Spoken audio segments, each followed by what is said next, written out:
Bab 1070. Bunuh satu juga bunuh 100 juga bunuh.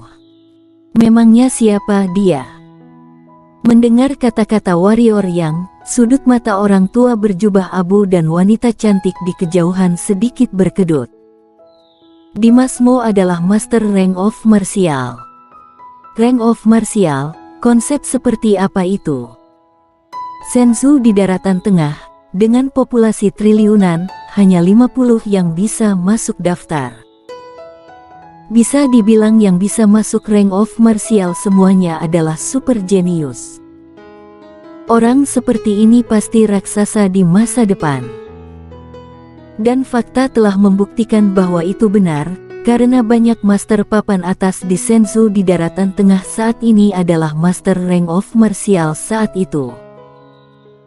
Lebih jauh lagi, meskipun ada banyak kekuatan level berlian di Senzu di daratan tengah, hanya sedikit dari kekuatan-kekuatan ini yang dapat masuk dalam daftar. Seperti perguruan rusa putih ini, perguruan rusa putih dikenal sebagai akademi nomor 1 Senzu di daratan tengah, namun hanya 3 orang jenius yang bisa masuk daftar.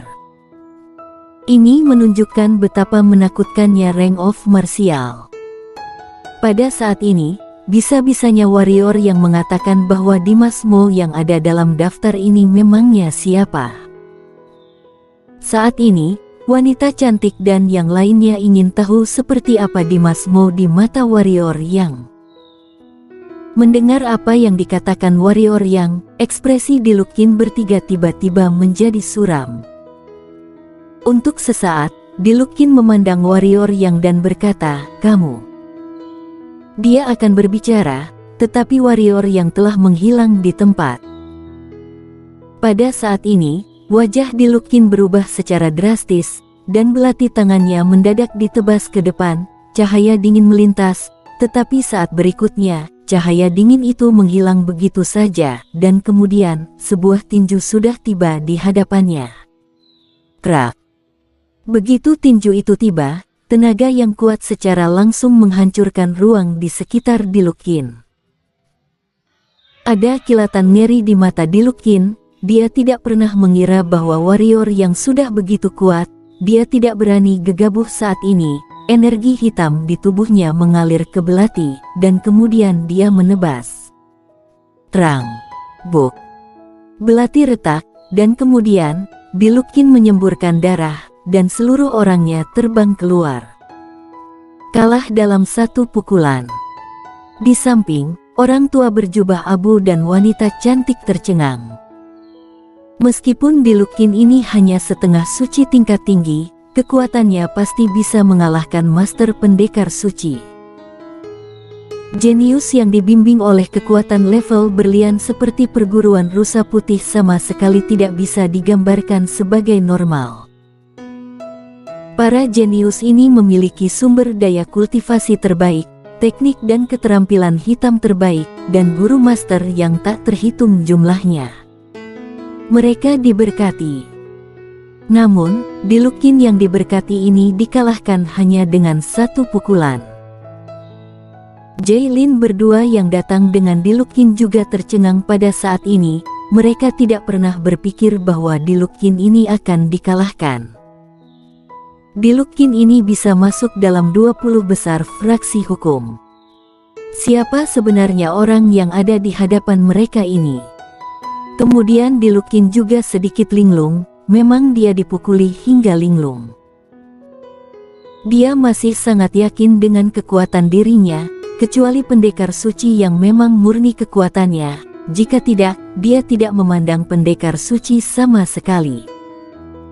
Namun, kali ini dia dikalahkan oleh pendekar hitam setengah suci. Di samping, warrior yang hendak lanjut menyerang, tapi wanita cantik di samping tiba-tiba berkata, "Tuan Ye, bisakah kamu memberiku muka?" Warrior yang berhenti dan menatap wanita cantik. Wanita cantik berkata, ketiganya adalah siswa perguruan rusa putih, setidaknya merupakan siswa halaman dalam. Jika mereka mati di sini, kamar dagang kami mungkin akan dalam kesulitan. Warrior yang mengangkat bahu dan hendak berbicara. Pada saat ini, orang tua berjubah abu di samping wanita cantik tiba-tiba berteriak, "Tuan ya, hati-hati." Segera setelah suara orang tua berjubah abu jatuh, Diluc Qin muncul di belakang Warrior Yang, dan kemudian, sebuah belati menahan di tenggorokan Warrior Yang. Pada saat yang sama, suara ganas Diluc Qin terdengar di belakang Warrior Yang, "Persetan." Namun, sebelum Diluc Qin selesai berbicara, seluruh tubuhnya langsung terbang mundur. Semua orang membatu lagi.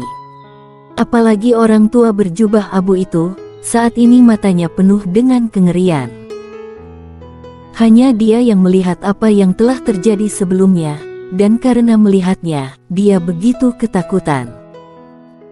Sementara Diluc Qin berbicara, warrior yang sudah bergerak, dan Diluc Qin juga bergerak. Namun, ketika belati Diluc Qin lewat di tenggorokan Warrior Yang, tidak terjadi apa-apa terhadap Warrior Yang. Apakah ini tubuh manusia? Di kejauhan, warrior yang menoleh untuk melihat Diluc Qin yang terus-menerus memuntahkan darah, perutnya benar-benar cekung ke dalam. Pukulan warrior yang barusan langsung menghancurkan organ-organ dalamnya. Sosok warrior yang bergerak dan menembak ke arah Diluc Qin, tetapi pada saat ini, Jailin berdua tiba-tiba berdiri di depan warrior yang. Jailin berkata, "Maaf, masalah ini karena kesalahan kami bertiga, harap Anda." Kalau dari tadi bicaranya, mungkin tidak ada masalah. Tapi sekarang, begitu suara warrior yang jatuh, Jailin berdua langsung terbang keluar, dan di udara, tubuh mereka meledak secara langsung, berubah menjadi potongan yang tak terhitung jumlahnya. Pada saat ini, warrior yang telah tiba di depan Diluc Qin, dan kemudian menendang kepala Diluc Qin dengan keras. Fraksi hukum. Bagi warrior yang, itu adalah musuh.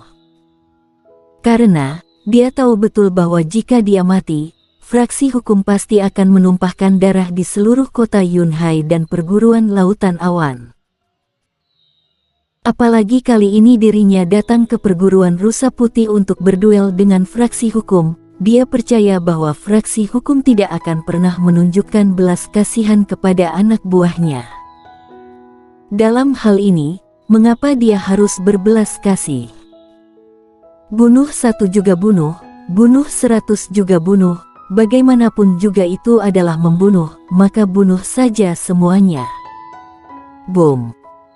Tendangan warrior yang tidak mengenai sasaran, langsung menendang ruang hingga hancur, karena Diluc Qin menghilang di tempatnya.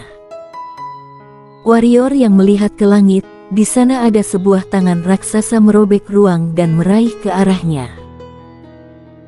Warrior yang menyipitkan matanya sedikit, kaki kanannya menginjak tanah, dan seluruh orangnya naik ke langit, mengenai tangan raksasa itu seperti bola meriam yang ditembakkan. Boom!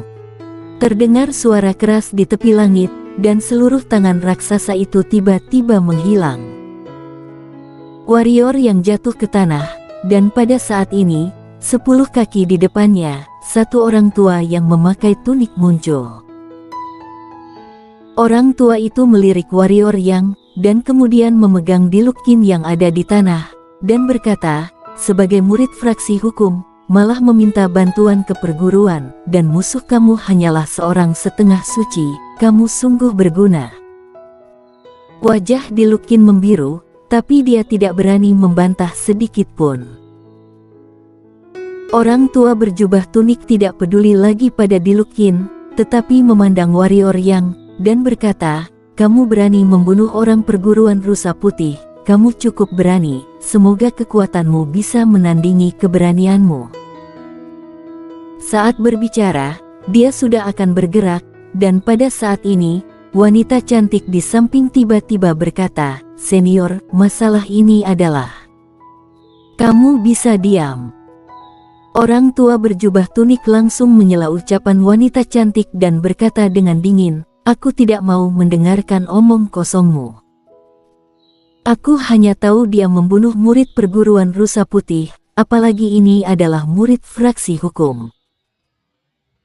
Adapun kalian berdua, demi kamar dagang Yunmeng, aku akan mengampuni nyawa kalian, tetapi jangan biarkan aku melihat kalian muncul di kota Tiandu lagi, jika tidak, aku tidak akan memberi muka kepada siapapun. Air muka wanita cantik dan orang tua berjubah abu menjadi gelap. Pada saat ini, warrior yang tiba-tiba tersenyum dan berkata, ketika aku di Qingzhou, aku mendengar bahwa kalian orang fraksi hukum perguruan Rusa Putih sombong dan mendominasi. Setelah melihatnya hari ini, ternyata memang seperti itu. Qingzhou. Orang tua berjubah tunik menatap warrior yang cukup lama. Setelah beberapa saat, dia berkata dengan suara berat, fisik sebanding dengan pendekar suci dari Qingzhou. Kamu adalah warrior yang... Mendengar kata-kata orang tua berjubah tunik, Dilukin yang terbaring di tanah terkejut dan menatap warrior yang dengan pandangan tak terbayangkan. Warrior yang juga sedikit terkejut dan berkata, "Bagaimana kamu tahu? Ternyata memang kamu." Orang tua berjubah tunik berkata, "Aku tidak menyangka kamu datang ke Shenzhou di daratan tengah. Punya nyali juga kamu, dan punya sedikit kekuatan juga. Tidak heran kamu berani berbicara arogan. Namun, kamu akhirnya akan tahu betapa bodoh dan konyolnya kamu. Hari ini aku tidak akan membunuhmu, sampai jumpa di perguruan lusa nanti." Begitu suara itu jatuh, orang tua berjubah tunik menjauh dan hendak pergi. Pada saat ini, sebuah energi pedang melintas di lokasi, dan kepala Dilukin yang ada di samping orang tua berjubah tunik langsung terbang keluar. Orang tua berjubah tunik berhenti, wajahnya langsung suram. Warrior yang tersenyum dan berkata, "Kembalilah dan beritahu jenius fraksi hukum kalian, tunggu aku. Jika bukan karena suatu alasan, aku akan membunuhmu sekarang." Orang tua berjubah tunik menatap warrior yang dengan wajah suram, dan berkata, "Tapi itu tidak masalah membiarkan kamu hidup selama 2 hari lagi." Begitu suara itu jatuh, orang tua berjubah tunik menghilang di tempatnya. "Kamu yakin?" tanya wanita cantik dengan suara perlahan. Warrior yang secara alami tahu apa yang dimaksud pihak lain, dan segera menggelengkan kepalanya. Wanita cantik dan orang tua berjubah abu terkejut. Wanita cantik berkata, Kamu tidak yakin?" Warrior yang berkata, "Aku pernah melihat seseorang dari fraksi hukum, kekuatannya sangat bagus, dan dia hanya menduduki peringkat ke-15 di fraksi hukum. Bisa dibayangkan betapa kuatnya mereka yang ada di depan fraksi hukum." Wanita cantik berkata dengan suara yang dalam, "Jujur, jika kamu hanya memiliki kekuatan ini, itu memang jauh dari cukup." Warrior yang tersenyum dan tidak berbicara. Datang ke perguruan Rusa Putih, dia memang tidak terlalu yakin. Perguruan Rusa Putih tidak seperti perguruan Lautan Awan, pasti ada banyak iblis jenius di atas Kazulou, dan bahkan yang lebih menakutkan. Namun, tidak ada cara lain, jangankan jenius yang melampaui Kazulou, bahkan jika ada pendekar kaisar pun dia harus datang. Karena jika dia tidak datang, medan perang akan muncul di kota Yunhai, Qingzhou, dan jika dia datang, medan perang akan berada di sini di perguruan Rusa Putih. Saat ini, perguruan Lautan Awan dan kota Yunhai tidak tahan lagi akan guncangan sedikit pun.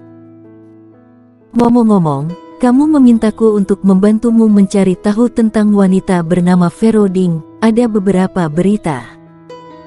Wanita cantik itu tiba-tiba berkata. Warrior yang memandang wanita cantik, dan berkata, "Sudah tahu di mana dia?" Wanita cantik menggelengkan kepalanya, dan berkata, "Aku hanya tahu bahwa dia pernah muncul di kota J." Kota J. Warrior yang mengerutkan kening dan berkata, itu adalah kota tempat semua orang yang berasal dari dunia bawah akan muncul. Wanita cantik mengangguk dan berkata, temanmu dari dunia bawah. Warrior yang mengangguk. Wanita cantik melirik warrior yang terdiam lama, lalu berkata, kalau begitu Clara Xiao mungkin juga datang dari dunia bawah. Dia memang dari dunia bawah, kata warrior yang. Jadi kamu juga. Wanita cantik itu berseru. Warrior yang melirik wanita cantik, lalu mengangguk. Ternyata begitu. Wanita cantik mengangguk dan berkata, kalau begitu aku mengerti. Haha. Pada saat ini, di tepi langit tiba-tiba terdengar beberapa suara tawa, di mana warrior yang mengancam akan menghancurkan fraksi hukum kami. Ayo, keluar untuk kami lihat. Begitu tawa itu selesai, belasan sinar energi jatuh dari langit. Bum bum bum. Seluruh cabang kamar dagang Yunmeng langsung berubah menjadi abu. Pada saat yang sama, teriakan yang tak terhitung jumlahnya bergema dari cabang kamar dagang Yunmeng. Bersambung.